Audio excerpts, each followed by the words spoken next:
Hello and good evening. This is Shaurya and you are listening to Money Time at Money9. And in next few minutes, we will tell you all the big personal finance updates of today. So let's begin with the news regarding banks and loans. If you are looking for a loan, then you must be news for all ears for this news. Banks are expected to increase interest rate at FISA sanctioned loans such as home loans, auto loans, personal loans because RBI has expectedly raised the repo rate to 6.5%. And banks are mandated by the RBI to tie up the rate of interest at which they sanction loans to the repo rate. As RBI increased the repo rate by 0.25%, banks are also expected to raise the interest rate in the coming days. So far, in the current financial year, the RBI has raised repo rate by 2.5%. Next up, we have news on Adani. France Total Energies, one of the largest foreign investors in billionaire Gautam Adani's business empire, said it has put on hold participation in India's conglomerate's $50 billion hydrogen project as pending results of an audit launched following allegations by Hindenburg. While the partnership with Adani Group was announced in June last year, Total Energies has not yet signed a contract. The French group's chief executive Patrick Pouyanné said at the earnings call, Total Energies was to take 25% equity in Adani New Industries Limited, that is ANIL. The Adani Group firm that is investing $50 billion over 10 years in green hydrogen ecosystem that includes an initial production capacity of 1 million tons before 2030. Talking about MPC once again, the RBI Governor Shaktikanta Das has said that citizens can hope to get relief from food inflation due to bumper rabi harvest and wheat and oilseed. Already, wheat and cooking oil prices have shown correction from recent highs. Now, citizens can expect wheat and edible oil to become further cheaper in time to come. RBI's projection of retail inflation for current financial year is 6.5%. Apex Bank expects inflation to fall in the next financial year, although retail inflation is likely to rule above 4% target of the RBI. Staying with the MPC meeting, the RBI said it will install coin vending machines across cities. QR codes will be printed on these vending machines. By scanning the QR code with UPI, citizens will be able to withdraw coins from these vending machines. Balance will be updated in their bank account. Now, this will increase the number of coins in circulation. It will enhance the ease of accessibility to coins in the economy. Initially, RBI will start this as pilot projects in the 11 cities. Prices of items like bedroom, furniture, kitchen utensils, living room articles and mattresses sold by European furniture retailer Ikea have become cheaper by up to 39%. Ikea's India's chief executive Suzanne Puliveerer said after 4 years of business in India, they understood that Indian customers are very price sensitive and hence they have reduced the prices of over 9,000 articles. Ikea has ensured there will not be any compromise on quality of products after the price cut.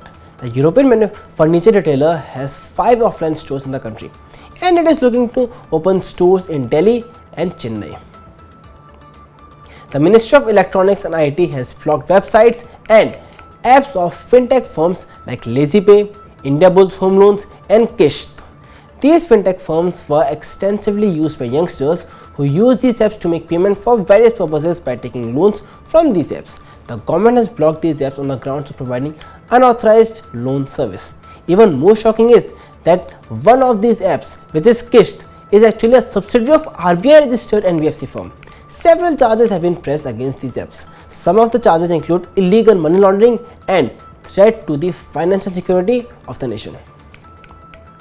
PhonePe is now available in 5 more countries. That includes UAE, Nepal and Singapore. PhonePe has gone international and is going to expand into more and more countries. This particular feature of PhonePe is part of NPCI's move to make UPI an international medium of payment. All you need to do is to have a bank account with any of the domestic banks headquartered in India. Your UPI ID must be linked to that bank account and you will be able to make payments in foreign currency directly from your bank account using PhonePe. The fintech firm has over 43.5 crore registered users in India. Market regulator SEBI has proposed a mechanism to curb unethical activities in the stock market. Such fraudulent activities include price manipulation, front running, insider trading, mis-selling, pump and dump, spoofing, etc.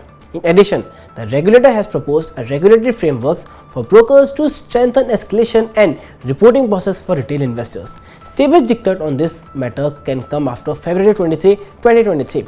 Such mechanism would curb abuse for market retail investors. Unit holders of Brookfield India Real Estate Trust have got a total dividend of 15 rupees per unit so far in the current financial year. Brookfield REIT has recently invested in Candor Tech Space project in Sector 135 Noida. It has earned a total rent of more than 615 crore rupees so far in FY23. The total lease area currently stands at 14.3 million square feet. It has invested in various projects in Mumbai, Gurugram, Noida and Kolkata. Subscription of NFO Access Mutual Fund's new open-ended target maturity index fund opened on Wednesday. The scheme will invest in state government bonds. The NFO will close on February 21. The chief executive of Axis AMC, Chandresh Nigam, said the scheme will invest in debt and money market instruments such as treasury bills and government securities. The fund will have no exit load. If you drive any of the vehicles of Skoda Auto India, then this news is for you. Car owners can now extend warranty by more than 1 year on additional 20,000 kilometers. Customer will get this benefit under Skoda's latest offering, which is called Anytime Warranty. Even if your vehicle's warranty has not expired, or even if you have already extended warranty period under any of the other warranty extension program, even then you will be able to avail of the newly launched Anytime Warranty program of the company. The only condition is that your vehicle should be less than 7 years old and mileage should be less than 1.3 lakh kilometer. Skoda Auto India's customers already get standard warranty on first 1 lakh kilometers for a total period of 4 years. Winding up today with RBI's GDP forecast. The Reserve Bank of India projected on Wednesday that India's economic growth at 6.4% for the next financial year. GDP growth is estimated at 7% in the current financial year. In FY24, the RBI expects GDP to grow robustly in the first quarter. But GDP growth rate is projected gradually to decline in the subsequent quarters. Coming back to the current financial year, the RBI governor said amid volatile global developments, the Indian economy has remained resilient. He further said both urban and rural demand have bounced back. Higher Rabi output has improved the prospects of agricultural and rural demand in the country. And with this, we end the session. Hope you like this content. But if you want to follow more such insightful content, you can follow us on Facebook, Twitter, Instagram, YouTube and on our app.